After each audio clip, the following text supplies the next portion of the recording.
Welcome to the Social Media Takeaway. This is the show for business owners that want to know how to use social media more effectively to drive sales and leads for their business. If you enjoy the show, please make sure you subscribe on whatever channel you like to check out your podcasts, whether that's a podcast channel itself or indeed YouTube. I would love to get you to subscribe. And if you enjoy the show, please make sure you give it a 5-star review. So I am delighted. This is the first time that I have ever done a show live. So anyone who's tuning in live, you're very welcome. This is the first time that we are actually going out live. We are going out live at the moment on Facebook, on Instagram, on LinkedIn, on YouTube, on Twitter, pretty much everywhere. So if you're tuning in, please make sure that you comment. Let us know where you're tuning in from. If you have any questions, you want to chat with any of the guests, please let me know and I will check on the comments throughout the show. So today we're going to be talking about 2025 predictions. So I am delighted to be joined by my esteemed guests. So I have a really dynamic panel that are going to come on and join me live.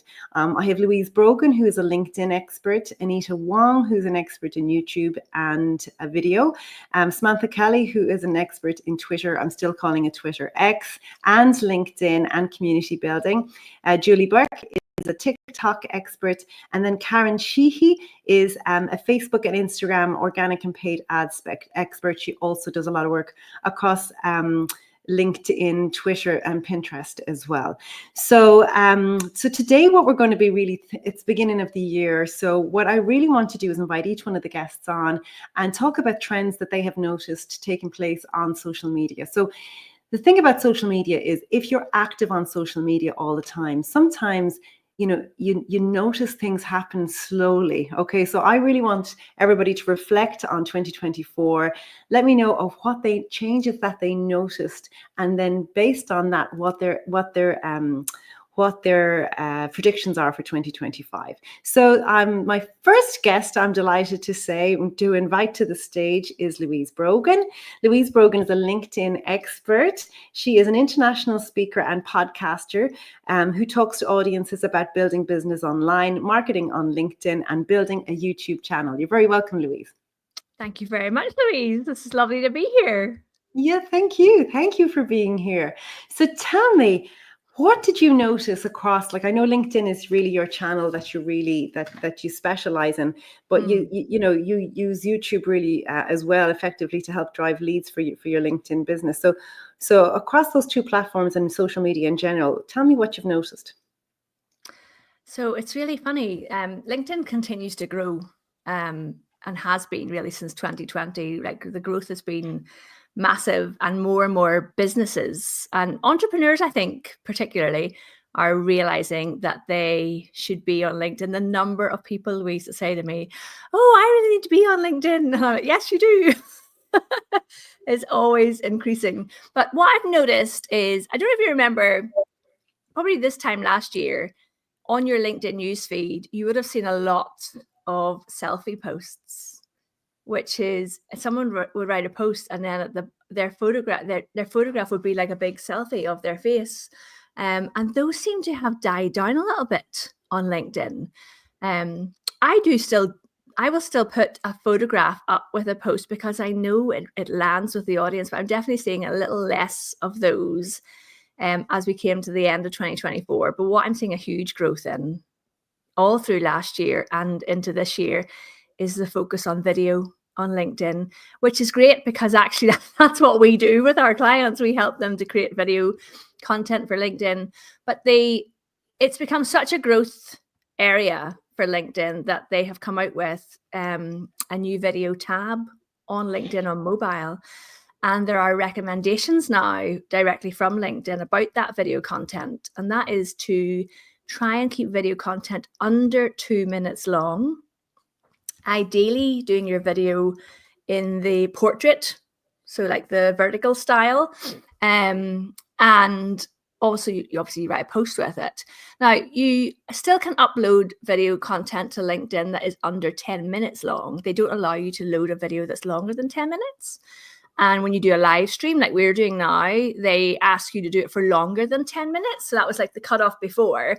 But obviously they've recognized that I mean, at the end of the day, the LinkedIn platform is aimed at recruiters and people who are hiring. So while it's a brilliant platform for us as small business owners to raise our visibility and to be seen as thought leaders in our space, they make their money off companies showing up to recruit and hire. That is the revenue model for LinkedIn.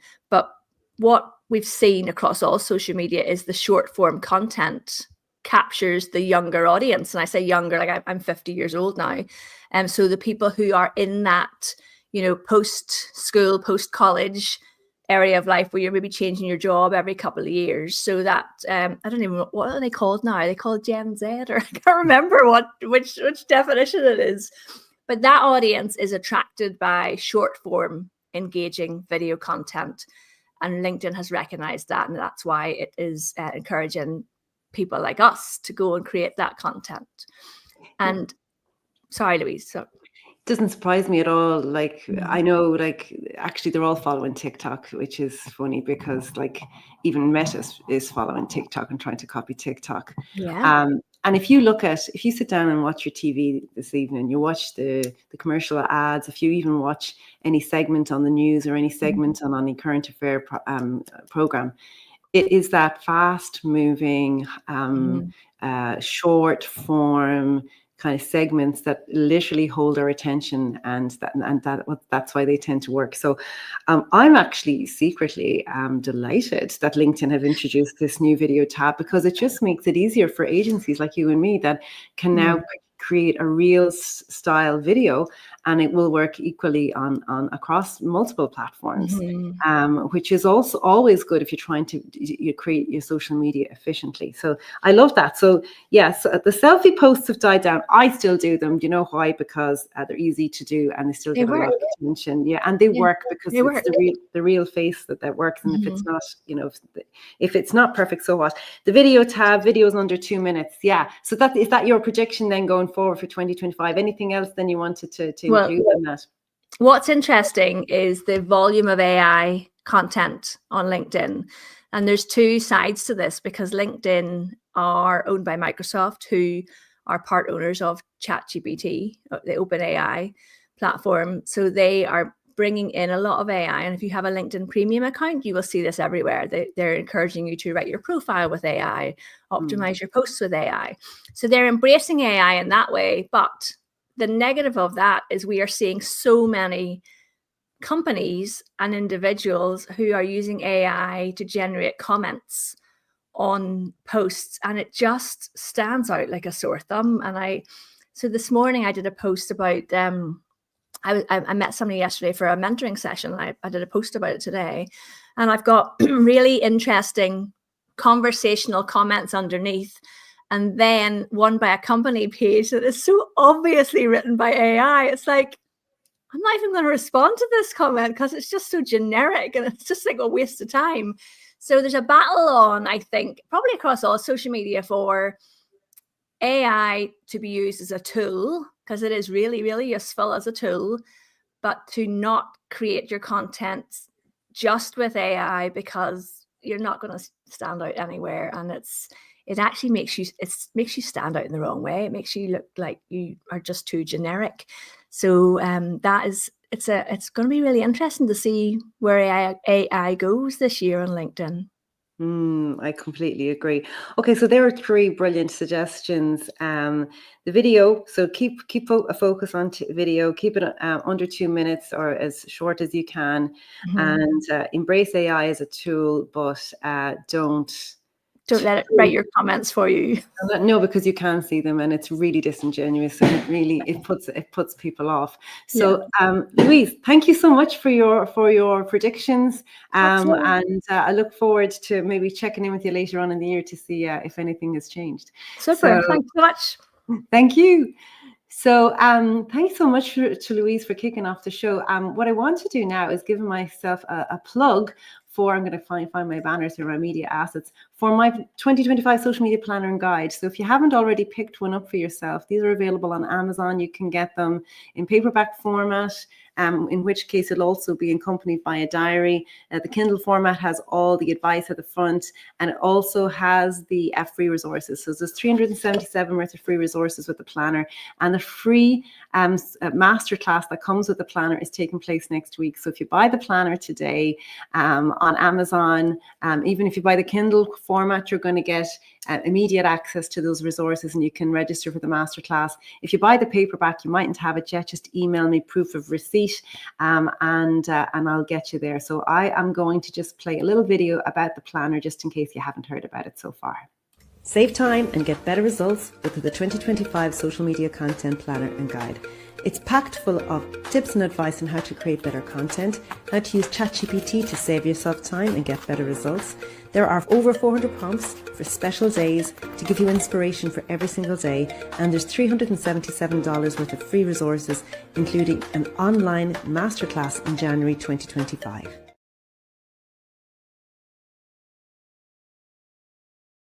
Back there I am. So I just want to say thanks very much to the people tuning in live. We've got a nice audience tuning in live. Orla, you're here, delighted to be here. So delighted to have you here, Orla. If anybody else wants to comment or even comment on some of the discussion that I've already had with Louise, please let me know, and I will come back and check the comments a little bit later. So I just want to invite my second guest into the show. So I'm inviting Anita Wong. Anita Wong is a YouTube and video expert. So she's a strategist, and she loves to help business owners step into YouTube and grow their leads and visibility through video. And I know she's very strong on AI as well. So you're very welcome to the show. Thanks, Louise. I'm really pleased to be here, and great tips on LinkedIn from the other Louise just then, because it's really interesting to see different aspects of how all the channels are working. So yeah, excited to be here. Brilliant. So tell me, I know I know video is your area of expertise, but also you have a huge area of expertise on YouTube. You helped me greatly with my YouTube strategy this year, so you absolutely know your stuff, Anita. But do you want to tell us like any trends that you noticed across either both platforms or in video in general, over the last year or so? Yeah, definitely. I think, like we said, short form content is really starting to be key. With YouTube, the biggest change is the introduction of the longer YouTube short. So I think that's the biggest difference on YouTube at the moment. Prior to that, there were 60-second YouTube shorts, and then you'd have your long form video. Now YouTube have introduced a YouTube short, which can be up to 3 minutes long. So that's a vertical video that is treated exactly the same as the original 60-second short. And that is, it took a little bit of time for them to roll it out properly, but now you're seeing you can see these longer videos actually on YouTube, and it's just people, I suppose, understanding how they can use those shorts to add to their visibility on YouTube. And in your opinion, like when it comes to YouTube shorts, so for anyone, of course, who's not familiar, I think you've probably just mentioned it, they're the portrait style, like nearly like the reel style videos that we now see on YouTube. So in your opinion, are you better to try and keep it under a minute, or like should you go for the longer short? I think it depends on what you want to achieve from it. So what I usually say is that you use your YouTube shorts as that visibility tool to sort of like throw ideas out there to your current audience, but more so to a new audience. So you put those out. So that's where repurposing, say like your TikTok videos and your Instagram reels are really good, because you can use that content to put out onto YouTube and then use those for that purpose. But then on YouTube, ensure that you actually do that longer form quality value piece, which is generally in the landscape. So the YouTube short, they bring your viewers to your longer form, so it's like use the shorts for visibility and then the longer form to give that sort of like value. And the great thing about the shorts is that YouTube are trying to make it easy for you to do that by giving you like a link, like an invisible connection between the short form video and the long form video. So you can do all of that in the studio, even at upload, and mix it up a little bit. So using AI to help you cut the long form value pieces up into shorts so that you've got little tasters of that longer content that you can give to people. But also don't be afraid to actually do a purposeful short video where you pick up the camera and you just be yourself and talk to your audience as well. I think that's quite key. A bit like, you know, that more natural, unpolished sort of version of yourself that we see on TikTok and Reels. YouTube wants to see that as well. Okay, so that would have been like what has happened in 2024, and that is your trace. That is your prediction for 2025. More shorts, more of this kind of reel style, TikTok style video on YouTube itself, and of course on LinkedIn. We've just had that discussion with Louise.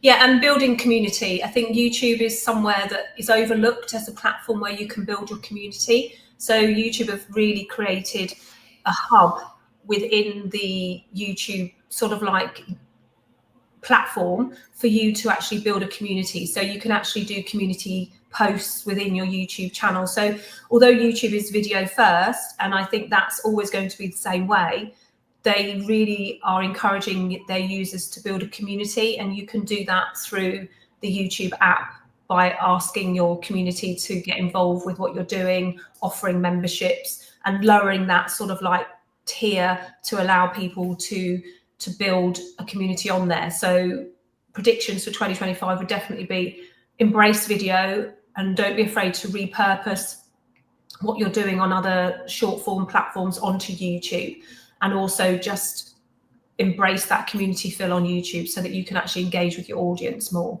Fantastic. Any advice then? Any predictions for video itself apart from YouTube, Anita?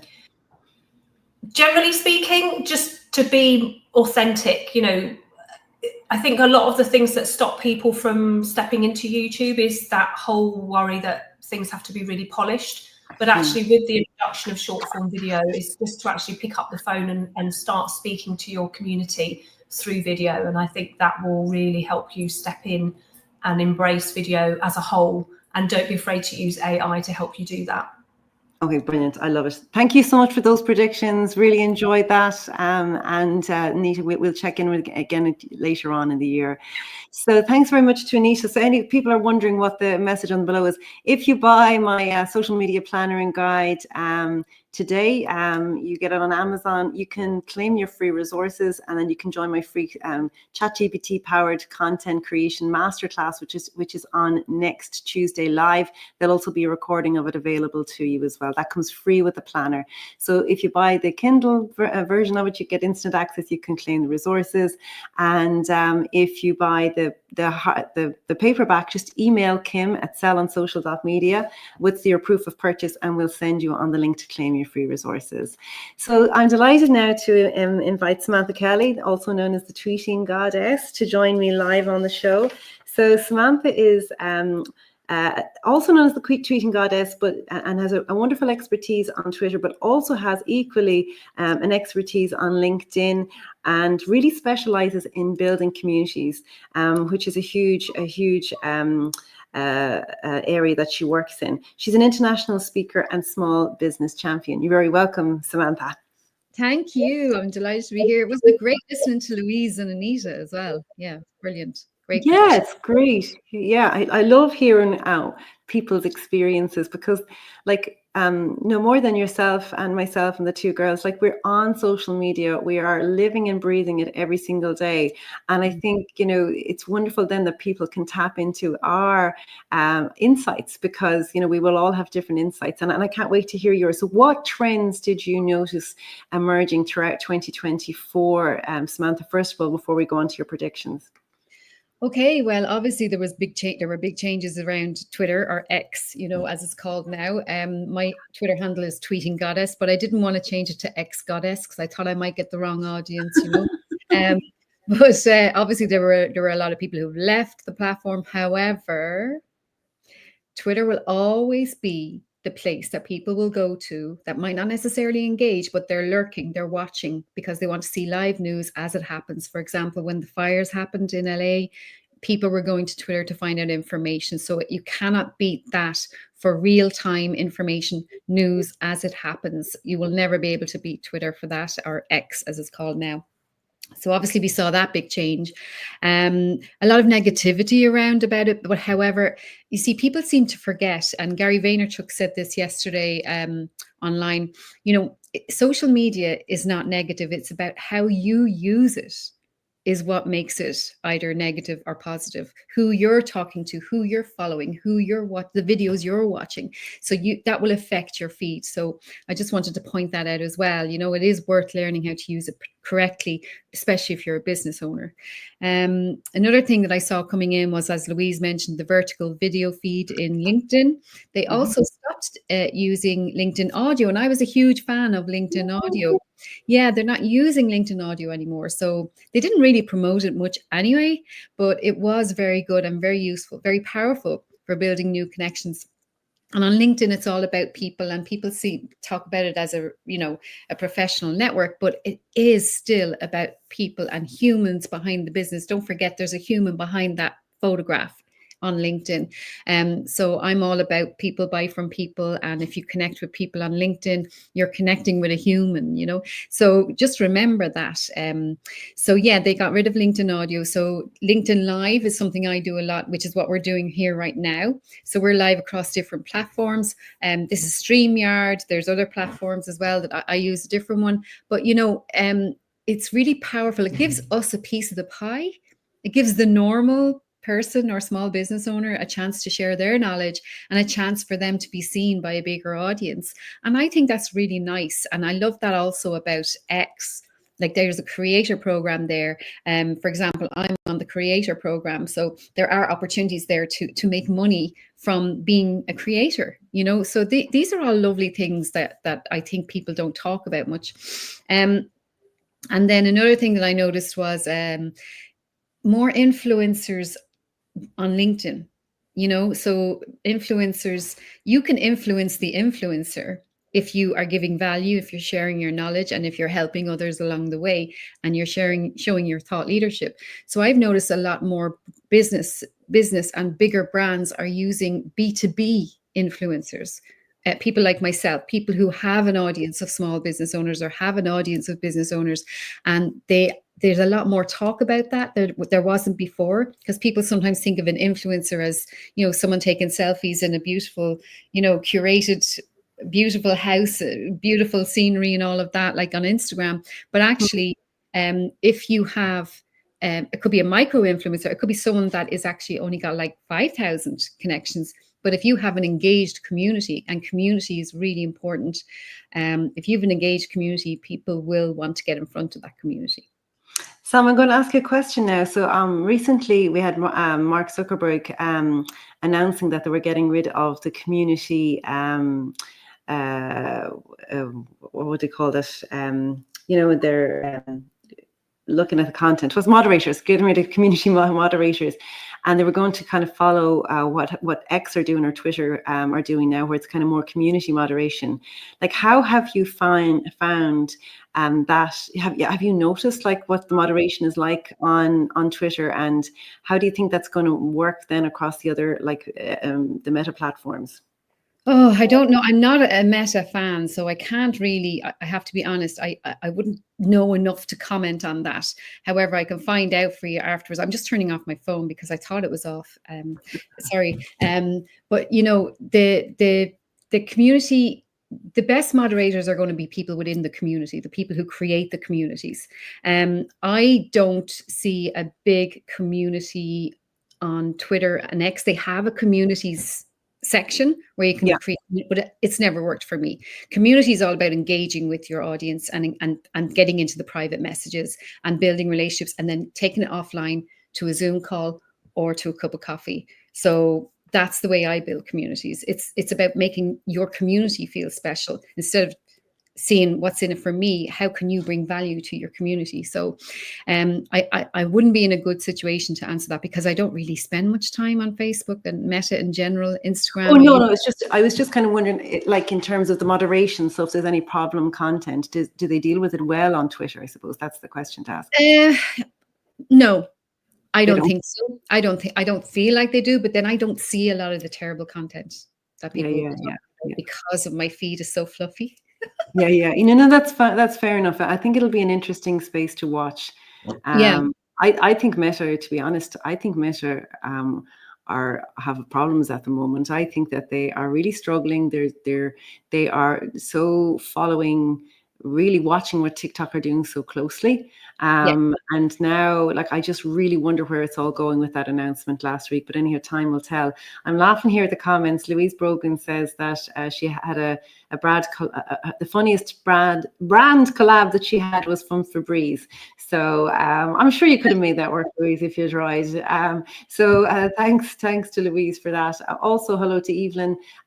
Thanks for tuning in as well, and all the people. So we have like a huge audience tuning in at the moment. Thank you so much, Sam. Any final predictions for 2025? My predictions, I mean, AI was mentioned a lot. If you want to stand out, be real. It doesn't have to be perfect. Don't forget that video doesn't have to be perfect. It's nice if it's perfect, but people want what's in the content within to give value and to be valuable. Like my best video that did really well was one where I'd been caught in the rain and my eyeliner was running down my face and I looked terrible. And I'm like, why is that video the one that people like? But they liked the emotion. They liked what I was speaking about. So, keep it real, less polished, real-time news. You won't be able to beat Twitter for that still. And then the vertical video feed, keep an eye out for that. And just keep adding value and sharing your knowledge. But engagement is something that we don't mention a lot. Engagement is probably the most important piece, and that could change your social media this week if you just go back and start engaging with people who've engaged with you. I think that's a really, really, really interesting, really good comment. And in fact, the algorithms, as we know, have all changed now, and it's all based on content. It's all based on interest and on engagement. So if I regularly engage with your content, and if you regularly engage with mine, then we're going to see each other's content in the newsfeed. So I think that's absolutely wonderful advice about engagement. And one thing that also really occurred to me, and I'm going to do something on this later on.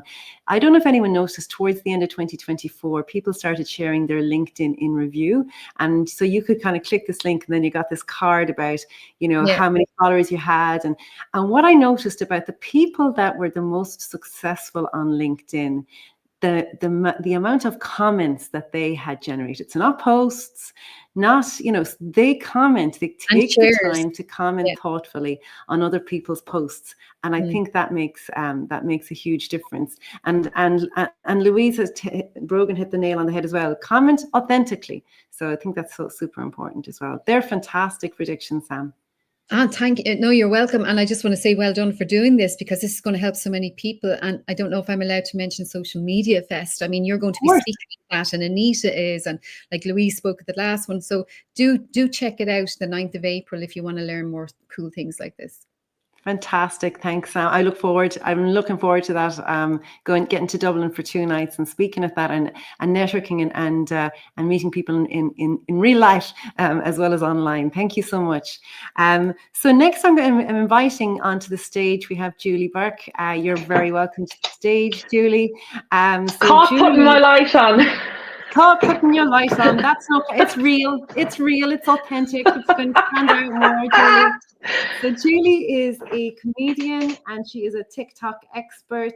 She's over 50,000 followers on social media. She's really a sensation, taking social media by storm last year. And she's going to come on and share with her prediction, trends she noticed in 2024, first of all, and then we'll take your predictions.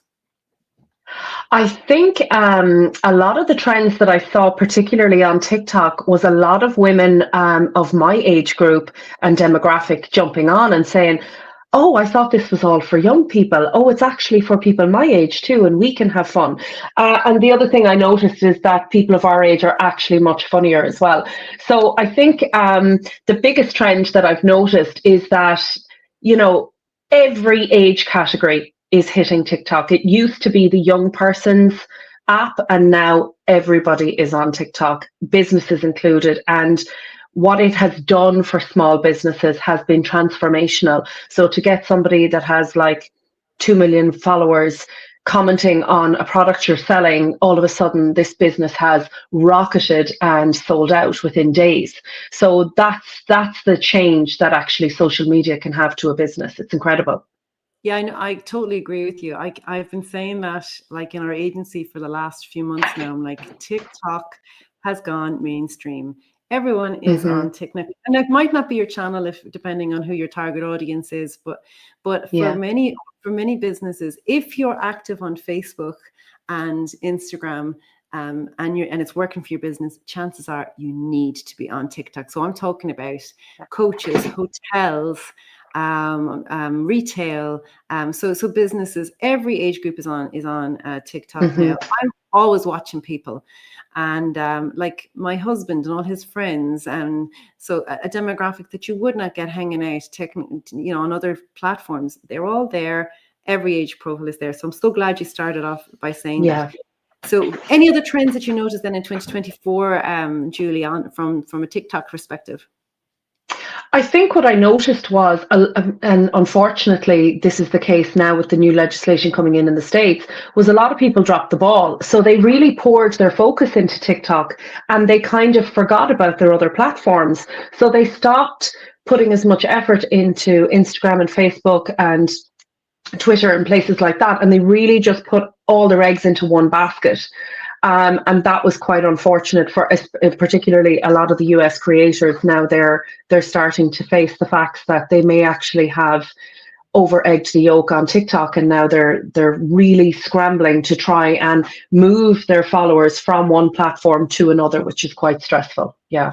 And I actually would add to that and say that I suppose, and a lot of social media experts would always be hopping on about this.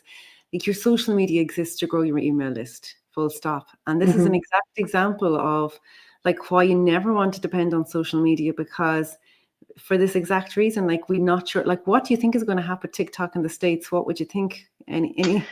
Interesting. I've been watching this and following it very closely. So what I think is going to happen is I don't think the ban is going to last.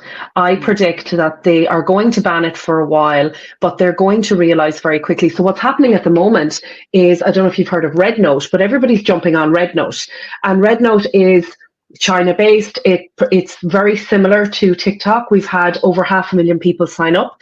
And what people are doing is really what they're trying to say in the US, the users, is we don't like being told where we can or cannot put our content.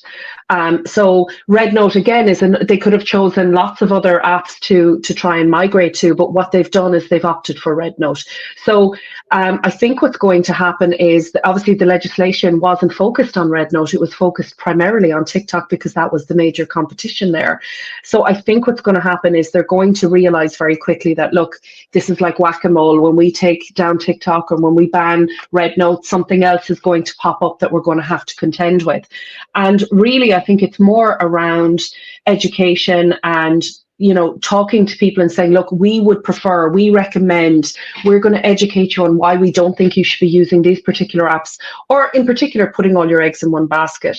So my prediction really for 2025 is what I think we're going to see a lot of users in social media doing is using all their platforms as much as possible. So they're going to start using YouTube short reels, Instagram reels, Facebook reels, and putting their content out there across everything to make sure that this never happens to them again. And there's a few new ones that have popped up. I don't know if you've heard of Lemonade. That's another one that's popping up. Again, you've got Snapchat Spotlight, and there's another one coming up, Triller. Now, the exec, his name is Sean Kim. He's now the CEO of that, but he actually was in TikTok and he brought us For You page. So again, Triller is one that could end up becoming very, very popular. But I really just think what people are going to do is they're going to download all the apps, put up all their content on everything, and try to make sure that they keep an even playing field. Yeah. And And you know something, I think if you're going to spend time, and I know Anita would be very strong on this, if you spent time creating a reel, or for Instagram, why not put it on TikTok? Why not put it on your YouTube Shorts? You know, it's going to land perfectly well everywhere. And also have that strategy for migrating them from whatever social media channel you're on to your email, because you own your email list. You do not own your social media following. That is so interesting. And tell me, will Elon buy TikTok, do you think? Elon Musk, will he buy it? I don't think any of us can predict what Elon would do. I think really what's going to happen is there's going to be the standoff is going to happen. And I think what's going to happen is that the states are going to realize that we can legislate till the cows come home. But at the end of the day, it's going to be more around education and talking to people about the dangers of it and the pros and cons of it. But at the end of the day, I think we just have to let people make their own decisions and their own choices about where they want their content. There is a website as well called savemytiktoks.com, where creators can save all their content there, and then they can use that to transfer it to other apps. So as these apps are constantly popping up, you can take that website and then put your content on a new app very, very quickly, which is really helpful. Well, I'm really interested to watch this space.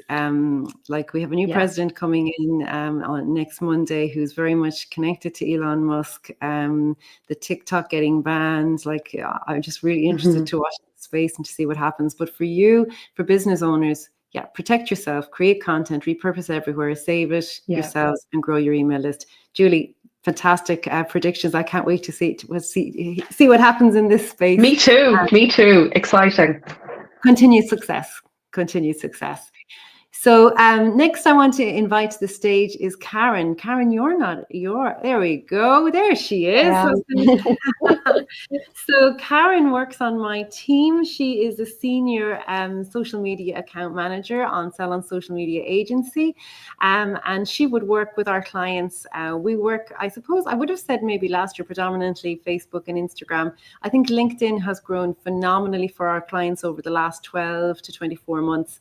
And then TikTok as well, of course, and other platforms like Pinterest. You're very welcome to the show, Karen.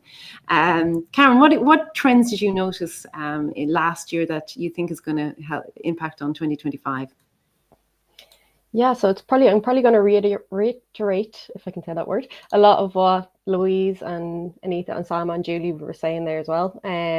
But like you just said, Louise, most of our clients would mainly be on the meta platforms, Facebook and Instagram, but we've noticed some massive growth on LinkedIn and on TikTok. So like Julie said, every age category is on TikTok now.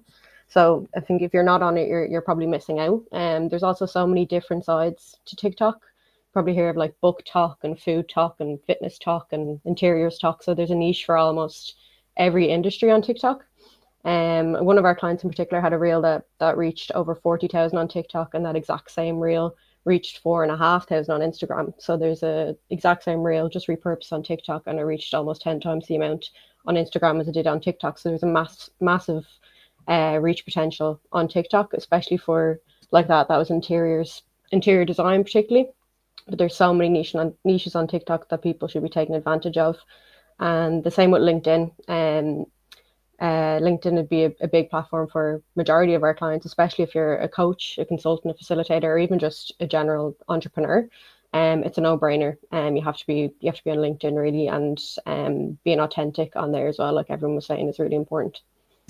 Yeah, so like I know we were having a chat about this in the office yesterday, like the types of content that have stood at, that have really performed well organically. So kind of in the non-paid, type of content.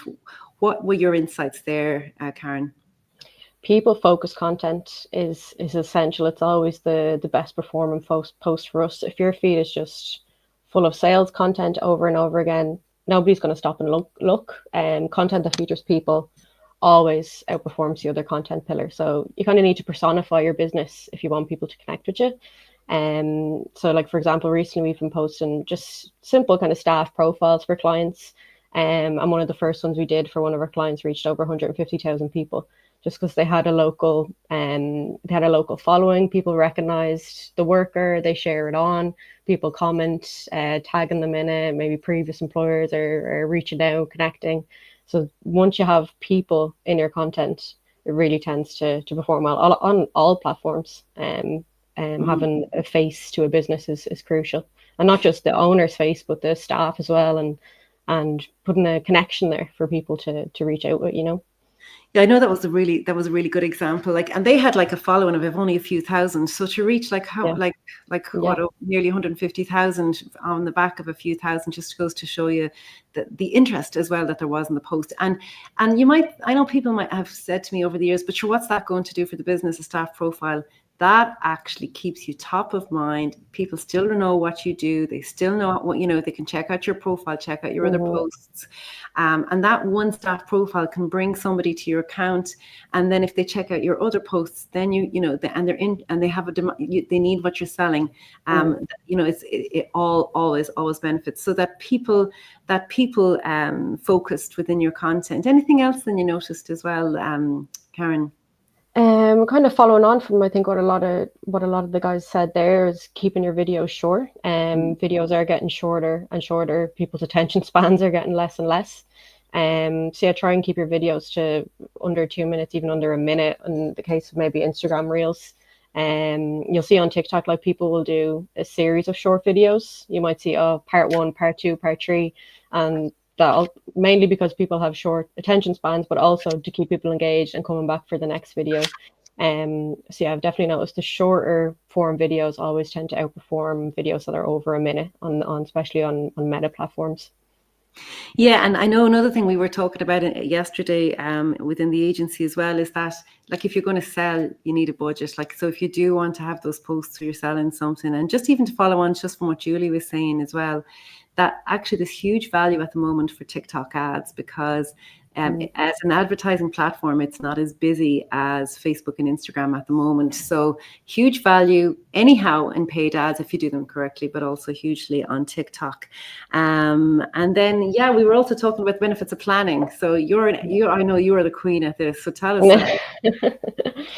Yeah, I think it's essential to plan your content ahead of time. I'm sure a lot of business owners can relate that you go, oh God, I haven't posted in a week. I better throw something up, and you're just scrambling for an idea and you post something without thinking strategically about it at all. So yeah, it really helps to be strategic and also consistent.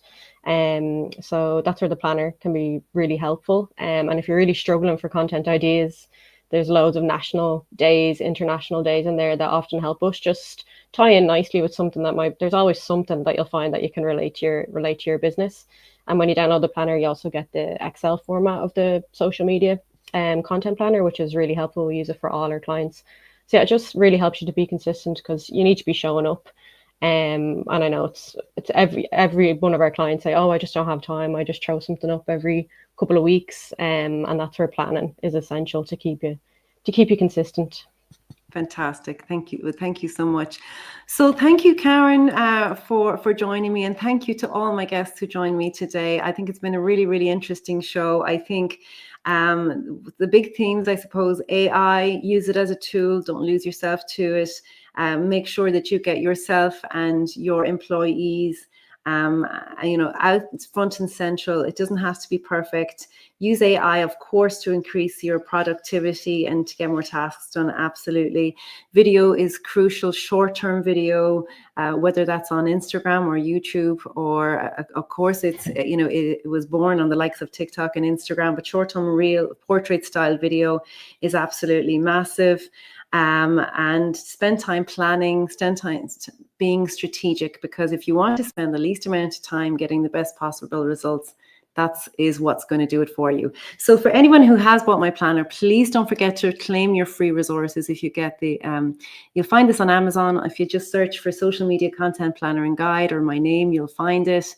You can buy instant access with the Kindle format, and you can claim your free resources. If you do happen to buy the paperback, it's beautiful. It's full color. It's a lovely tool to work in for yourself or your team.